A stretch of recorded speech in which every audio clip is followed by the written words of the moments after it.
there are times when you can be an artist and bring your own kind of personal interpretation to things, and that's good to do. And I think all orchestral musicians should be doing that to some extent. But then you also need to know when to be humble and when to let other people be the artist and just sort of serve their purpose and their vision, I guess. Hello, my name is Eline Perez and you're listening to Are You an Artist? Today's episode is with Lucas Houldcroft and it's about playing the trumpet, Christmas carol and overtone. I learned a lot from Lucas. He is another wise and funny guest, so I am sure you will enjoy this conversation.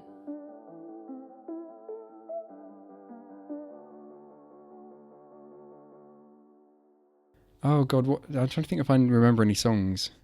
I don't know if I do. I know this very start of that Bob Dylan.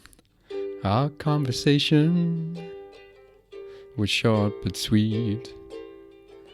You nearly swept me off of my feet, and I'm out. I don't know the words anymore. Ooh, you are on dry land. Anyway, that's that. Oh wow! I don't know any more words. What than a that, wonderful sadly. introduction. Okay. Thank you. Nice. Do you know what? I tried to stalk you, Oh yeah. but I couldn't find very much. Ah. Yeah, I don't really post. you're very Yeah. you're very good at controlling your public image. Not publicising myself, which is like what the main thing you're meant to do as a musician or an artist is like publicise yourself. Yeah, but I still found some things. Okay. So I wrote a letter based on what I found. Ah, interesting. Okay. Oh my God. Let's go. Okay. Dear Lucas, you are from Birmingham and started playing the trumpet when you were 7 years old. You studied at the Guildhall School and you enjoy historical performance and improvised music.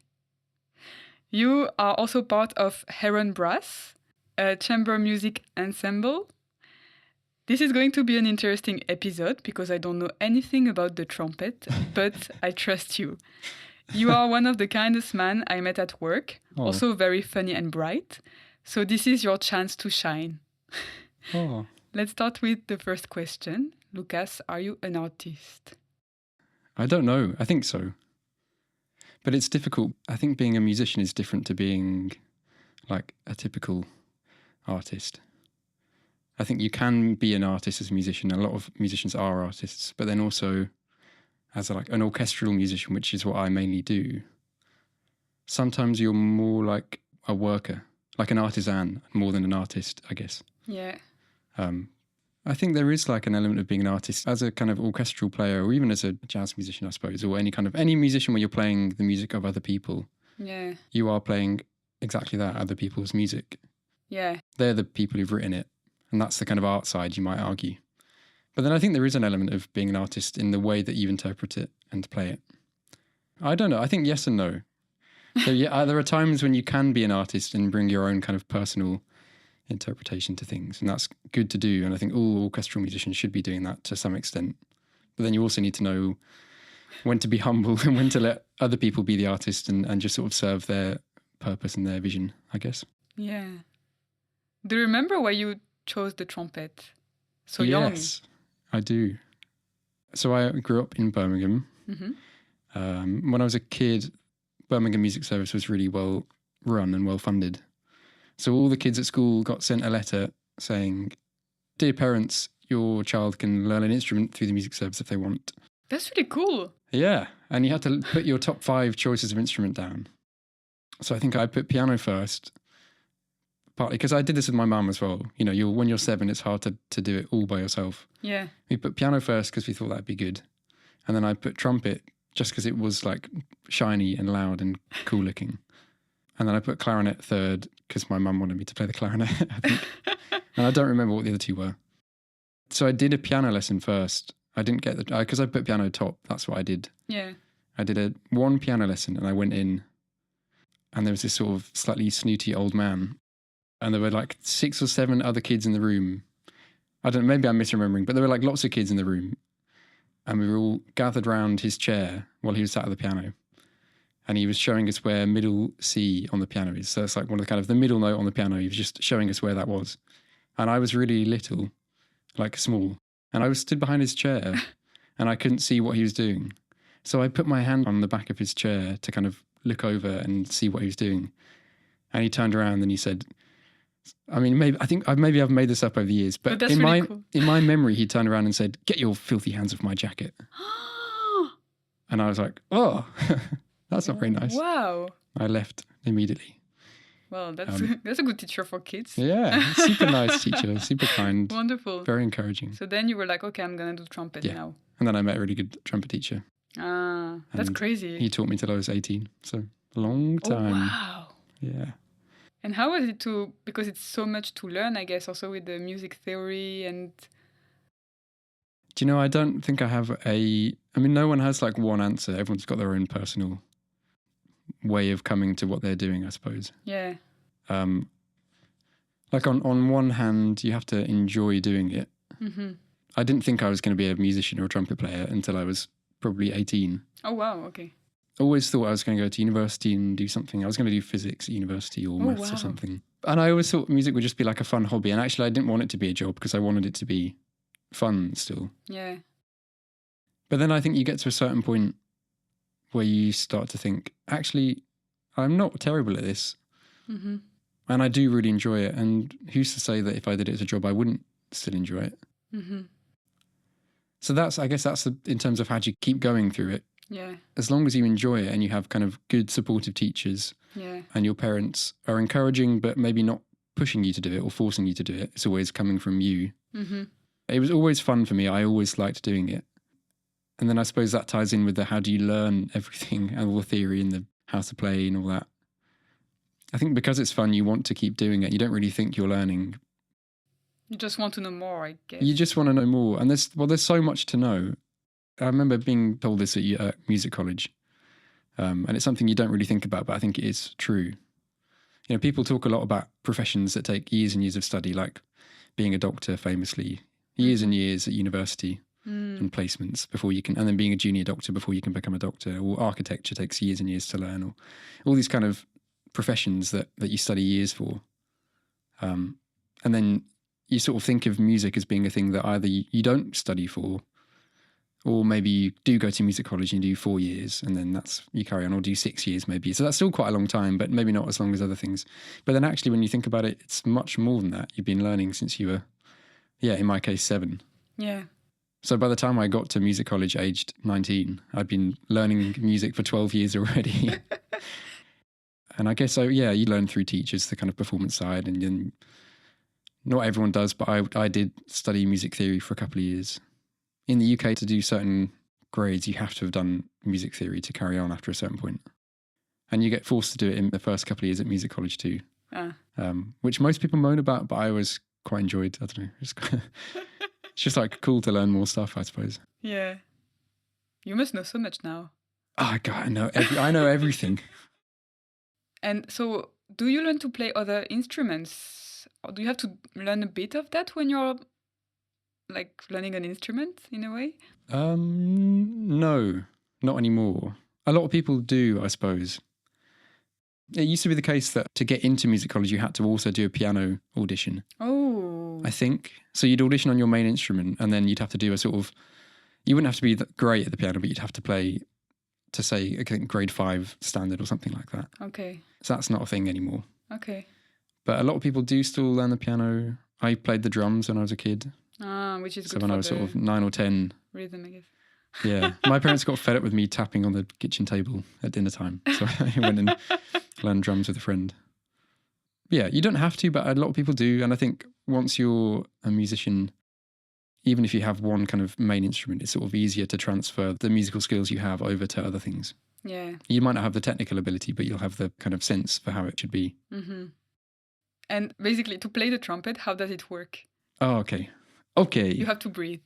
Yeah, step 1, you have to breathe. Okay.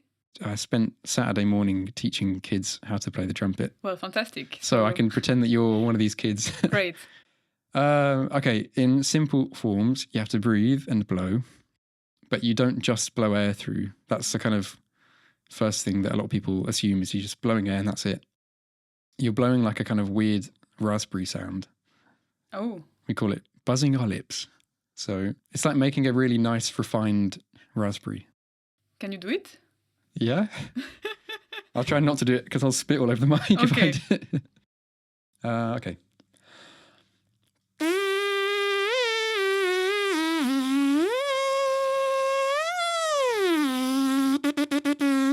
Oh, wow.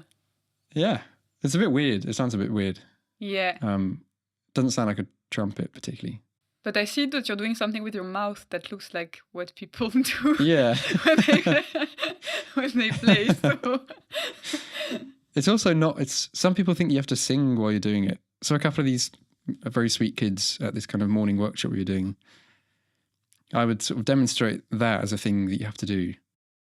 And then they'd blow air and they'd also be humming at the same time. Okay. And it was very cute. And they, because they had sweet little voices singing a nice little tune. Aww. But you have to sort of go, lovely singing voice, but let's not do that. That's not how we play the trumpet. Yeah, also when I started off, it probably sounded more like something horrible like that. And over the years, you just kind of, your lips get stronger. And do you think you speak in a different way now?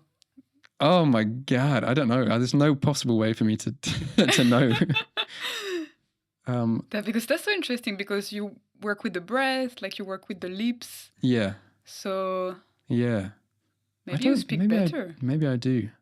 I think I speak better because of music, but because I've had to present concerts for people. Ah.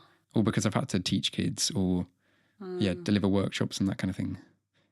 I still don't speak very well compared to other people, but I'm trying to be a bit more aware of thinking before speaking and taking time over what I'm saying and not just spurting out any word that comes into my head. I mean, it's difficult that I do that all the time. Yeah. So how did you decide to really study the trumpet and not physics? And not physics.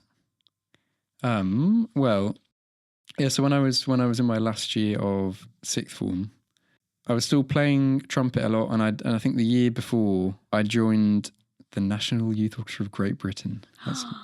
That's my bragging voice, which I don't like to bring out. That's really cool. There's no way to say that without sounding like you're bragging. Musicians call that clanging. If you clang, it's when you sort of brag about something unnecessarily. I think the idea comes from name dropping. Okay. It's like the sound of a name being dropped. It goes clang and it hits the floor. Okay. But yeah, so I joined the National Youth Orchestra when I was 16. So I'd been doing that for a year. And I really, really liked it. And it was really fun meeting lots of other young musicians who were sort of felt the same as me about music. It's also really nice to, kind of amazing to join and be surrounded by. It felt like I joined and everybody was like way better than I was and I shouldn't really have been there, which I guess a lot of artists and musicians have. Yeah. But I enjoyed it because it was nice to be surrounded by like really good people. Yeah. Yeah, so I'd done that for a couple of years, but I still was adamant that I was going to go to university and get a proper job and I would just enjoy my music on the side. And then I did all the interviews for university. But I had a really clear moment in the final interview I did. I was at Manchester University and I was sat in the room with a perfectly nice professor doing this kind of interview. And before we'd gone in, they'd told us, don't worry about these interviews. They're not going to decide your place. We just want to meet you. Mm-hmm. Like everybody will be offered a place. Mm-hmm. So there was no pressure on the situation at all. Mm-hmm. But I was in this room and I can't remember what they asked me. They asked me a question, I don't know, something about relativity maybe. Mm-hmm. The kind of thing you put in your statement as a student to make you sound clever. Yeah. They asked me this question and I was staring out the window and I just felt like I had no feeling towards the question. It didn't make me excited or kind of interested at all. Yeah. And I just thought, I can't do this for 3 years. And I won't enjoy myself if I do this. I can't even do it for 1 minute. Yeah. It wasn't even that I couldn't answer the question, I don't think. It just didn't captivate me in any sort of way. Yeah. So I didn't apply for music college that year, apart from Imperial College and the Royal College of Music had a kind of joint physics and music course. Mm-hmm. So you'd study music at the Royal College and then next door to the Royal College was Imperial and you'd go and study physics there. Mm-hmm. And do 2 full degrees over 4 years. which, by the way, I'm extremely glad I didn't do because that sounds like hell. A lot. Yeah. But I'd done the audition for Royal College then and quite enjoyed doing it. But it was after that Manchester interview I just thought, I can't do this. Why not give music a go? I really like it. I haven't stopped liking it up until this point. Mm-hmm. So why not apply? I'll be with a bunch of friends that I've met from the youth orchestra. You know, if it doesn't work out, I'll have had 4 fun years. That's what I always sort of said to myself. And it's kind of still what I think about doing it. That's great. Just keep having fun. And if it doesn't work out, then it doesn't work out. Oh. And that was it. And then when I did the auditions the next year, I took a year out of education.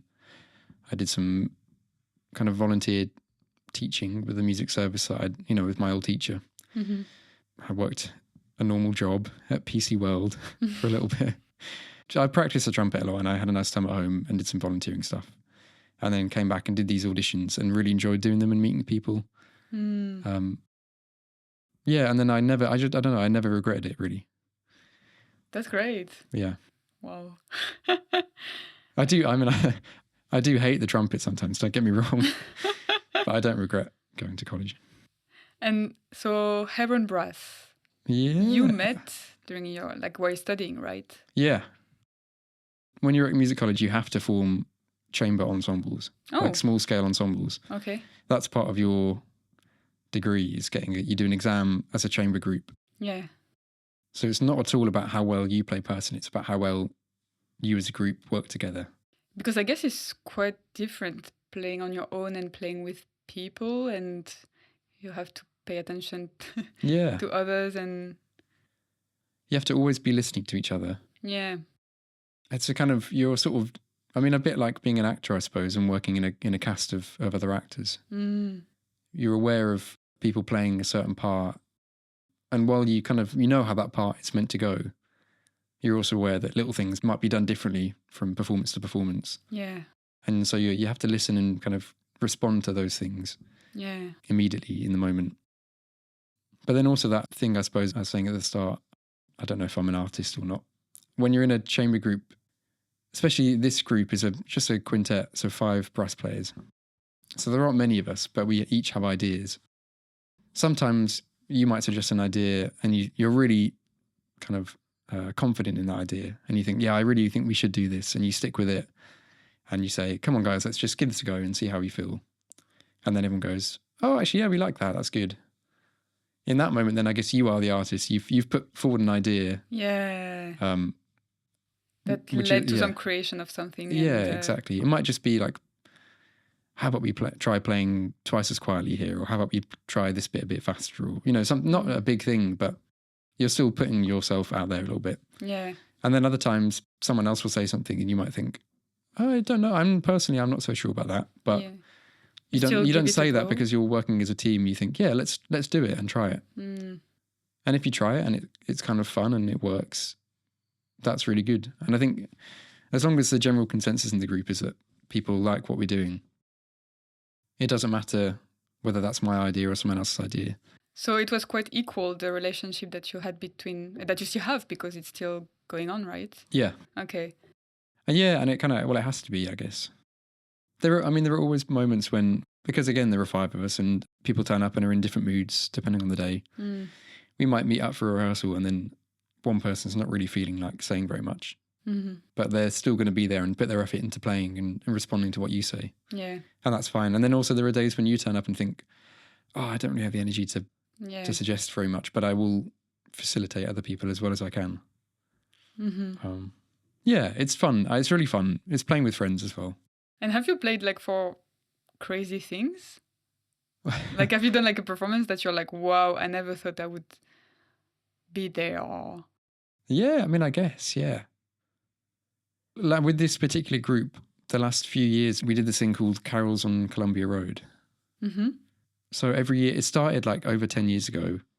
There's a church near the bottom of Colombia Road, and they decided at Christmas time they were going to wheel out their old kind of piano into the street, and the vicar was going to get on top of the piano and lead some sort of fun, family-friendly Christmas carol sing-along stuff. Uh-huh.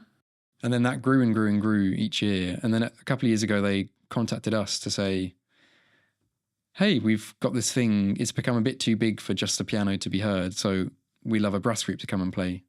So So then we did that for a few years, and then it kept growing and getting bigger. And then last year, I think someone had posted about it on TikTok. They'd filmed the year before, and they'd posted it on TikTok, and sort of like a few thousand people would come. Last year, it went a bit mad, and there was like thousands and thousands of people on Columbia Road, Wow. like packed out, and we were sort of stood in the middle of it. And you have to wade your way through, because they still wheel the piano out. So it's us and the piano. Yeah.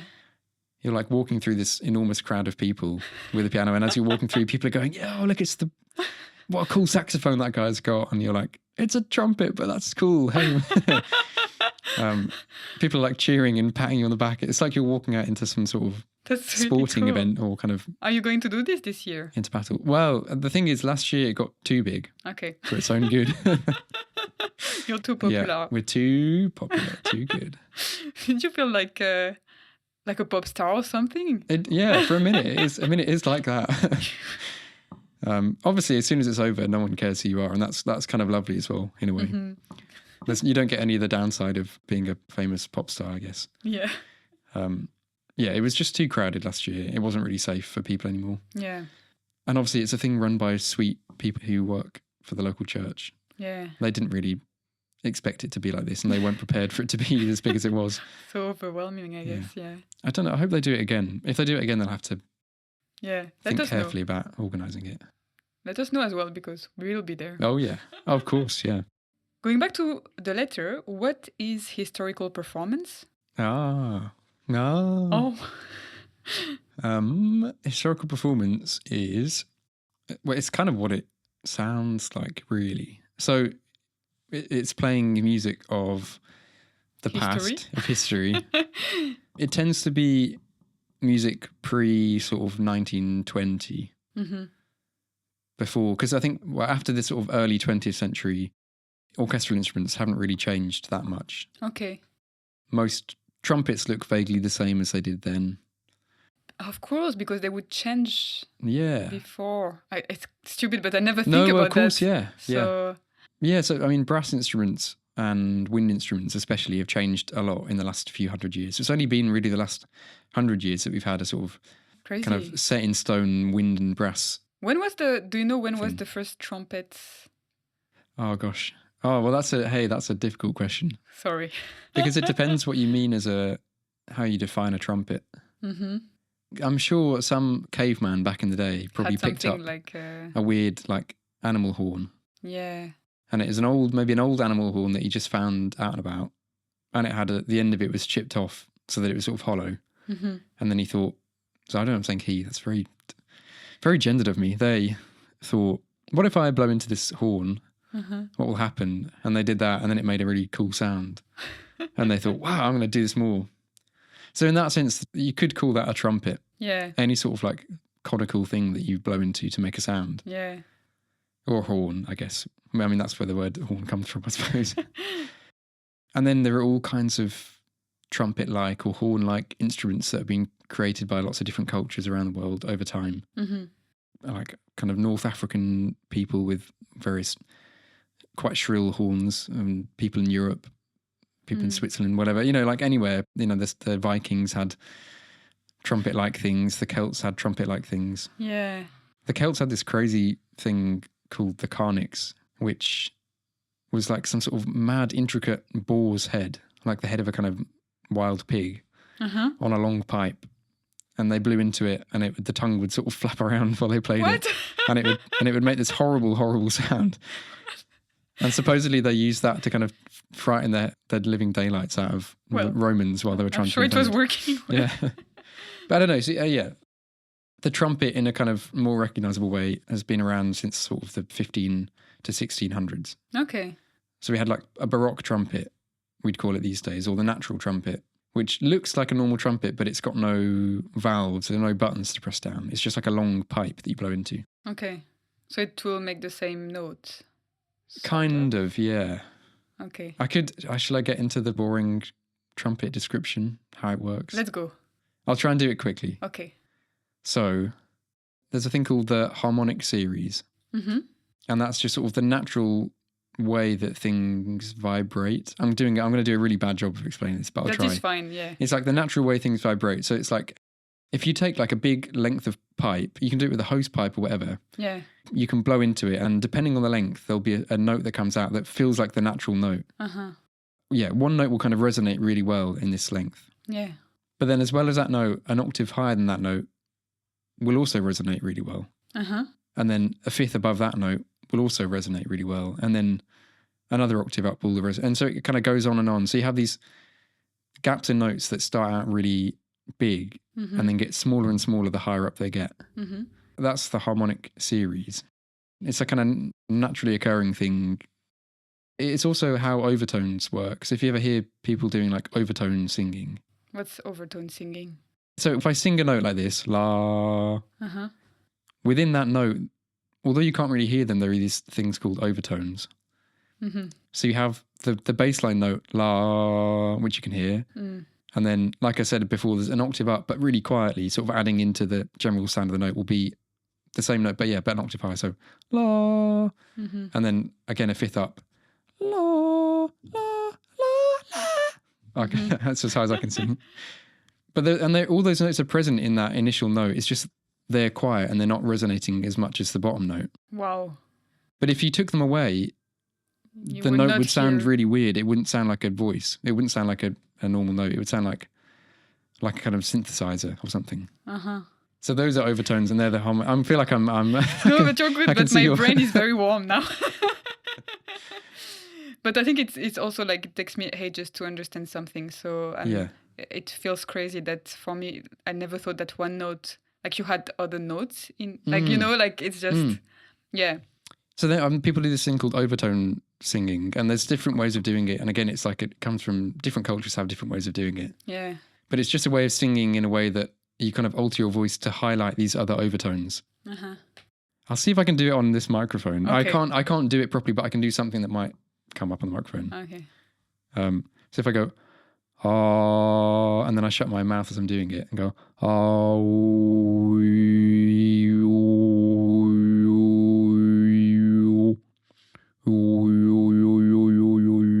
I don't know if I'm. This is going to sound crazy. I sound like I've gone mad. I love this episode. This is great. So that wasn't a very good way of doing it, but that kind of wee sound you get, it's like the different notes. You change the shape of your mouth, and that makes certain overtones resonate like you're doing better. the same note with your whatever. You keep the same baseline note going, with your vocal cords. That's really cool. So terrible. And you just change the shape of your mouth? Yeah. Like I said, I can't do it. So that probably didn't sound like any. That sounded just like me going, whoa, whoa, whoa.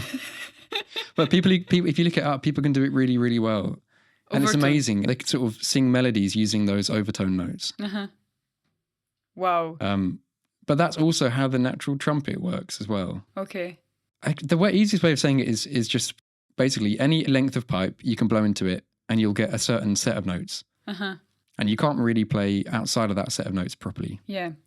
And if you change the length of that pipe, if you make it longer, the notes will be lower in pitch. And if you make it shorter, they'll be higher in pitch. In the same way that when you play guitar, as you go up the fret, you're shortening the length of string that you're plucking, and so it makes the pitch go higher. Yeah. So people used to play those trumpets back in the 1600s in the Baroque era. Wow. And they got really, really good at playing all the high notes, because as you go higher, the notes are closer together, as I said. So you can start to play melodies. If you play the low notes, all you get are sort of ba-ba, ba-ba, ba-ba, ba-ba, ba-ba, like fanfare sort of stuff. But you can't really play anything more than that. And then over time, people realized, we can put like valves into these things. What? A valve. Does that make sense? A valve. So like, the buttons on the trumpet. Yeah. We call them the valves. I was thinking about the hot ones. Oh. Last time I read this word was like about the blood circulation. Yeah. Okay, but yeah, I see. Okay. But like blood circulation, a valve just like opens up a new little bit. So you put a valve down on the trumpet, one of the buttons down. Yeah. It just adds a small bit of extra tubing, extra space for the air to go around. And then that makes the note lower because it's suddenly like a longer trumpet. Wow. And then we only need 3 buttons. And with those 3 buttons, we can then play every note of the chromatic scale. Wow. Which is the scale we use in kind of Western classical music. Wow.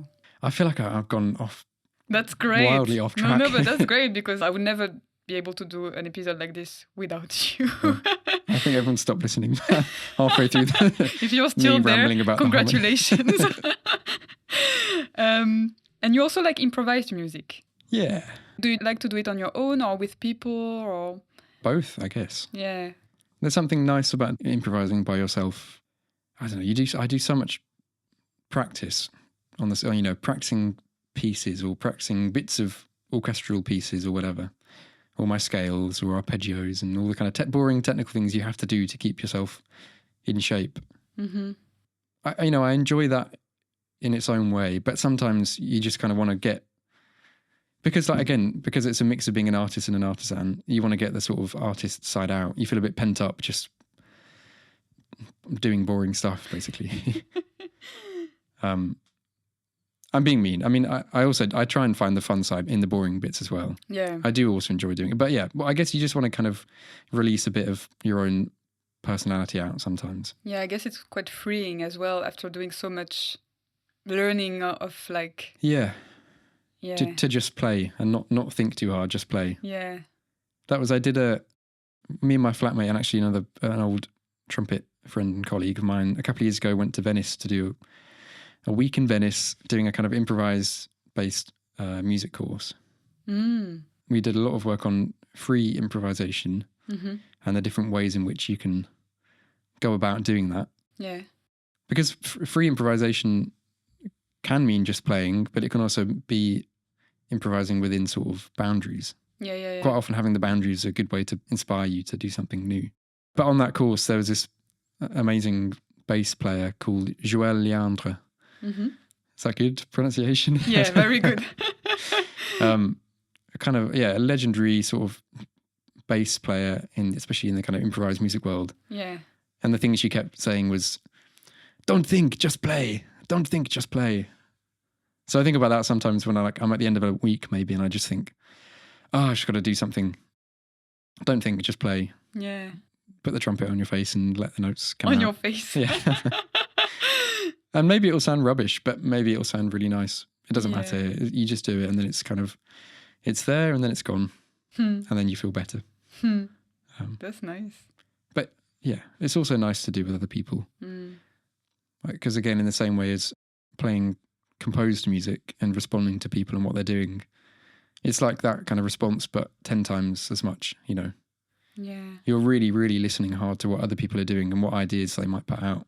And then thinking, how do I respond to that? Or maybe how do I compliment what they're doing? Mm-hmm. You know, sometimes somebody might play some sort of mad phrase and you think, wow, that's crazy. That I need to say something back, like a kind of conversation. Mm-hmm.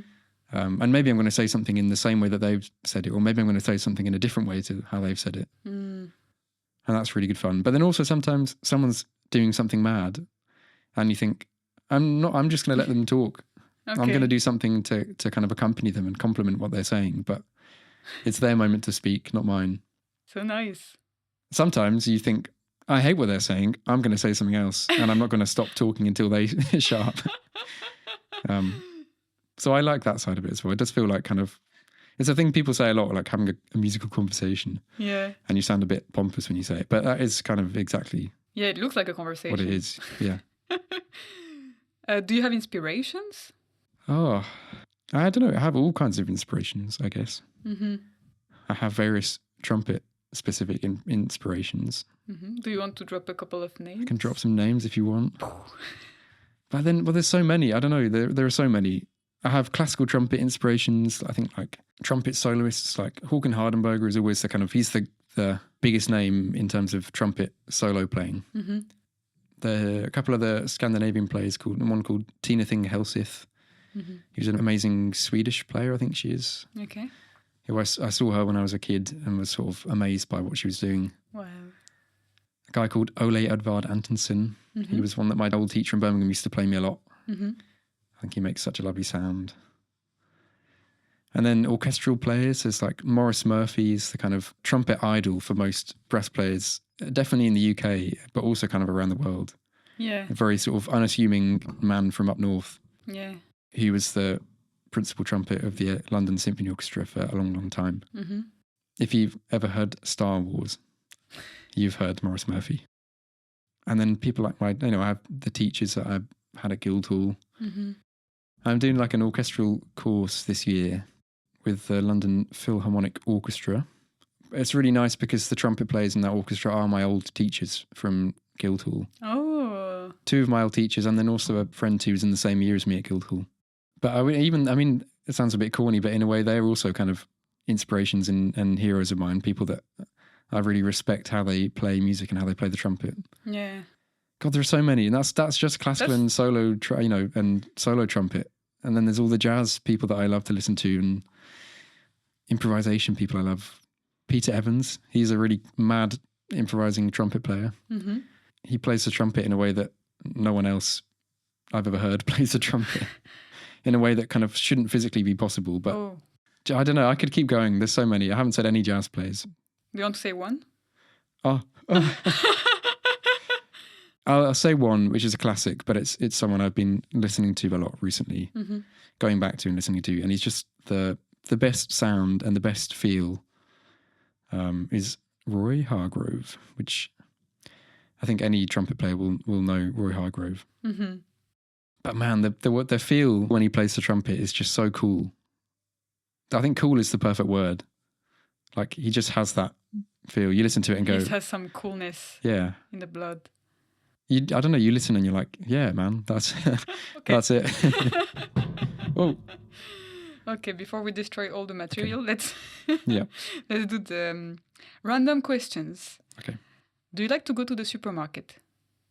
Yes, I do. But I never make a proper list before I go. Okay. And then I end up wandering around aimlessly for 10 minutes before I decide what I'm going to get. So I don't like that. But then when I'm doing it, I enjoy doing it. Okay. What makes you laugh? People, friends, you, Stewart Lee. I don't know. Yeah. I laugh at a lot of things. Yeah. Do you prefer silence or small talk? I think there's a place for both. I think silence is good. I think it's nice to be in silence comfortably with other people. Yeah. People give small talk a hard time, man. And I think small talk is a great thing in some ways. You know, it can get tiring, but also it's a way of connecting with people, or trying to make some sort of human connection with people. Yeah. Especially with people you don't know so well. Exactly, yeah. Some of those sort of small talk interactions that you have are really nice. I don't know. If you could live a parallel life, so you have your life, but you have another one. Okay. What do you do? Oh my God. I think you'll be a thief. I could be a good thief, I think. Who would I steal from? I don't know. That is a good question. Physician? Maybe I'd be trying to make it as an astronomer, yeah.